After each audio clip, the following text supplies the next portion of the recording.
जय श्री कृष्णा।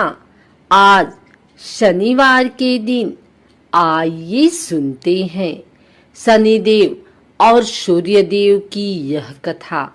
धर्म ग्रंथों के अनुसार सूर्य की द्वितीय पत्नी के गर्भ से शनिदेव का जन्म हुआ। जब शनिदेव छाया के गर्भ में थे तब छाया भगवान शंकर की भक्ति में इतनी ध्यान मग्न थी कि उसने अपने खाने पीने तक शुद्ध नहीं थी, जिसका प्रभाव उसके पुत्र पर पड़ा और उसका वर्ण श्याम हो गया। शनि की श्याम वर्ण को देखकर सूर्य ने अपनी पत्नी छाया पर आरोप लगाया कि शनि मेरा पुत्र नहीं है। तभी से शनि अपने पिता से शत्रु भाव रखते हैं। शनिदेव ने अपनी साधना तपस्या द्वारा शिव जी को प्रसन्न कर अपने पिता सूर्य की भांति शक्ति प्राप्त की और शिव जी ने शनिदेव को वरदान मांगने को कहा। तब शनिदेव ने प्रार्थना की कि युगों युगों में मेरी माता छाया की पराजय होती रही है। मेरे पिता सूर्य द्वारा अनेक बार अपमानित व प्रताड़ित किया गया है। अतः माता की इच्छा है कि मेरा पुत्र अपने पिता से मेरे अपमान का बदला ले और उनसे भी ज्यादा शक्तिशाली बने। तब भगवान शंकर ने वरदान देते हुए कहा कि 9 ग्रहों में तुम्हारा सर्वश्रेष्ठ स्थान होगा। मानव तो क्या, देवता भी तुम्हारे नाम से भयभीत रहेंगे। शनि के संबंध में हमें पुराणों में अनेक आख्यान मिलते हैं। माता के छल के कारण पिता ने उन्हें श्राप दिया। पिता अर्थात सूर्य ने कहा, आप क्रूरतापूर्ण दृष्टि देखने वाले मंदगामी ग्रह हो जाएं। यह भी आख्यान मिलता है कि शनि के प्रकोप से ही अपने राज्य को घोर दुर्भिक्ष से बचाने के लिए राजा दशरथ उनसे मुकाबला करने पहुंचे तो उनका पुरुषार्थ देखकर शनि ने उनसे वरदान मांगने के लिए कहा। राजा दशरथ ने विधिवत स्तुति कर उन्हें प्रसन्न किया। पद्म पुराण में इस प्रसंग का सविस्तार वर्णन है। ब्रह्मवैवर्त पुराण में शनि ने जगत जननी पार्वती को बताया है कि मैं 100 जन्मों तक जातक की करनी का फल भुगतान करता हूँ। एक बार जब विष्णु प्रिया लक्ष्मी ने शनि से पूछा कि तुम क्यों जातकों को धन हानि करते हो, क्यों सभी तुम्हारे प्रभाव से प्रताड़ित रहते हैं, तो शनि महाराज ने उत्तर दिया, मातेश्वरी, उसमें मेरा कोई दोष नहीं है। परमपिता परमात्मा ने मुझे तीनों लोकों का न्यायाधीश नियुक्त किया हुआ है, इसलिए जो भी तीनों लोकों के अंदर अन्याय करता है उसे दंड देना मेरा काम है। एक आख्यान और मिलता है कि किस प्रकार से ऋषि अगस्त ने जब शनि देव से प्रार्थना की थी तो उन्होंने राक्षसों से उनको मुक्ति दिलवाई थी।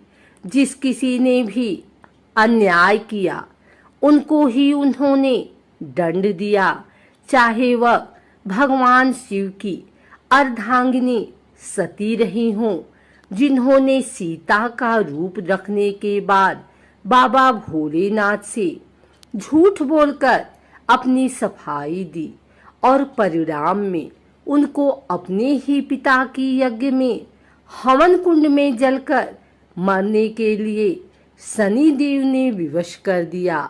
अथवा राजा हरिश्चंद्र रहे हों, जिनके दान देने के अभिमान के कारण सप्तनिक बाजार में बिकना पड़ा और शमशान की रखवाली तक करनी पड़ी।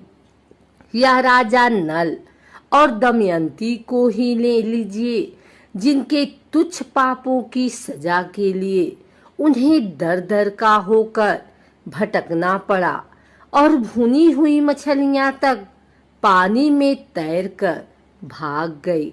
फिर साधारण मनुष्य के द्वारा जो भी मनसा वाचा कर्मणा पाप कर दिया जाता है, वह चाहे जाने में किया जाए या अनजाने में, उसे भुगतना तो पड़ेगा ही। एक और कथा के अनुसार रामायण काल में एक समय शनि को अपने बल और पराक्रम पर घमंड हो गया था। उस काल में हनुमान जी के बल और पराक्रम की कीर्ति चारों दिशाओं में फैली हुई थी। जब शनि को हनुमान जी के संबंध में जानकारी प्राप्त हुई तो शनि बजरंगबली से युद्ध करने के लिए निकल पड़े। एक शांत स्थान पर हनुमान जी अपने स्वामी श्री राम की भक्ति में लीन बैठे थे। तभी वहां शनि देव आ गए और उन्होंने बजरंगबली को युद्ध के लिए ललकारा। युद्ध की ललकार सुनकर हनुमान जी शनि देव को समझाने का प्रयास किए, लेकिन शनि देव नहीं माने और युद्ध के लिए आमंत्रित करने लगे। अंत में हनुमान जी भी युद्ध के लिए तैयार हो गए। दोनों के बीच घमासान युद्ध हुआ। हनुमान जी ने शनि को बुरी तरह परास्त कर दिया। युद्ध में हनुमान जी द्वारा किए गए प्रहारों से शनि देव के पूरे शरीर में भयंकर पीड़ा हो रही थी। इस पीड़ा को दूर करने के लिए हनुमान जी ने शनि देव को तेल दिया। इस तेल को लगाते ही शनि देव की समस्त पीड़ा दूर हो गई। तभी से शनि देव को तेल अर्पित करने की परंपरा है। उनके जीवन की समस्त परेशानियां दूर हो जाती है और धन अभाव खत्म हो जाता है।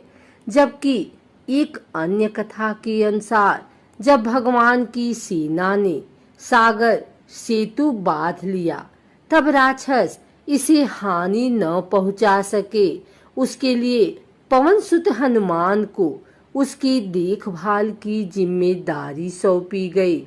जब हनुमान जी शाम के समय अपने इष्ट देव राम के ध्यान में मग्न थे, तभी सूर्यपुत्र शनि ने अपना काला कुरूप चेहरा बनाकर क्रोधपूर्ण कहा, हे बानर, मैं देवताओं में शक्तिशाली शनि हूँ।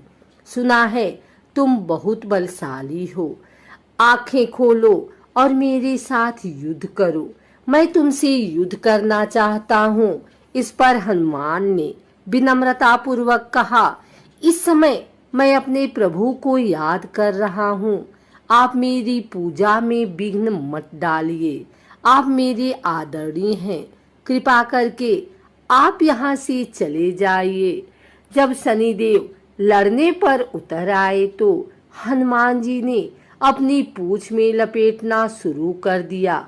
फिर उन्हें कसना प्रारंभ कर दिया और जोर लगाने पर भी शनि उस बंधन से मुक्त न होकर पीड़ा से व्याकुल होने लगे। हनुमान ने फिर सेतु की परिक्रमा कर शनि के घमंड को तोड़ने के लिए पत्थरों पर पूंछ को झटका दे देकर पटकना शुरू कर दिया।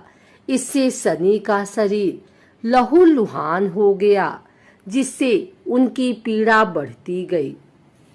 तब शनिदेव ने हनुमान जी से प्रार्थना की कि मुझे बंधन मुक्त कर दीजिए। मैं अपने अपराध की सजा पा चुका हूँ, फिर मुझसे ऐसी गलती नहीं होगी। तब हनुमान जी ने जो तेल दिया उसे घाव पर लगाते ही शनिदेव की पीड़ा मिट गई। उसी दिन से शनि देव को तेल चढ़ाया जाता है, जिससे उनकी पीड़ा शांत हो जाती है और वे प्रसन्न हो जाते हैं। हनुमान जी की कृपा से शनि की पीड़ा शांत हुई थी। इसी वजह से आज भी शनि हनुमान जी के भक्तों पर विशेष कृपा बनाए रखते हैं।